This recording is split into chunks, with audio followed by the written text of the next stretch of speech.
Sir, আমি দীর্ঘদিন যাবৎ একটা বিষয় লক্ষ্য করেছি যে আপনার প্রতিষ্ঠান থেকে অনেক দুর্বল স্টুডেন্টও অনেক ভালো স্কোর তোলে আইএলটিএস পরীক্ষায়।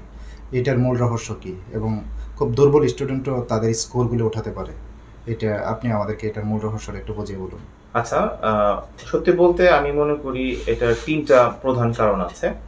১ম কারণ হচ্ছে যে আমরা যখন কোনো স্টুডেন্ট আমাদের কাছে আসে, ভর্তি হয়, আমরা ১ম এই তাকে IELTS এ ভর্তি করি না। যদি তার বেসিক ইংলিশটা দুর্বল থাকে, আমরা একটা প্লেসমেন্ট টেস্ট নেই, তার ইংরেজিটা আমরা অ্যাসেস করি এবং অ্যাসেসমেন্টের পরে যদি দেখি যে না আসলে তার বেসিক ইংলিশে দুর্বলতা আছে, তখন আমরা তাকে ১ থেকে ১.৫ মাস অথবা সময় বিশেষে আমরা ২ মাস তাকে বেসিক ইংলিশের কোর্সটা করাই, এরপর IELTS দেই।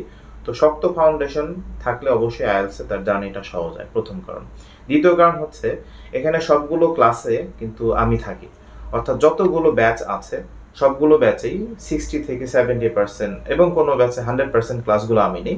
এজন্য আমি কিন্তু একদম মুখস্থ বলতে পারি যে কোন স্টুডেন্টের, আমার এখানে যদি ৫০ জন স্টুডেন্ট থাকে, ১০০ জন থাকে, কার কোথায় উইকনেস আছে, কার কোথায় প্রবলেম আছে এবং কিভাবে এই জিনিসগুলা সলভ করা যায়, এটা আমি করতে পারি। তৃতীয়ত হচ্ছে যে আমরা যখন নাকি মক টেস্ট নেই IELTS এর কোর্স শেষে বা কোর্সের মাঝখানে, মকে যে স্কোরটা আসে আমরা এমনভাবে খাতাগুলো দেখি বা স্পিকিং এ মার্ক করি যাতে মেইন এক্সামে যে এক্সামিনার তার পরীক্ষা নিক বা যে এক্সামিনার তার খাতা দেখুক, এর থেকে কম যেন স্কোর না দিতে পারে। তো যখন আমরা শিওর হই যে 6 পাবে, 6.5 পাবে, 7 পাবে, তখন আমরা তাকে একটা গ্রিন সিগন্যাল দিই যে তুমি এখন মেইন এক্সাম দাও। এই ৩ টা কারণে আসলে আমাদের এখানে স্কোরগুলো অনেক ভালো আসে।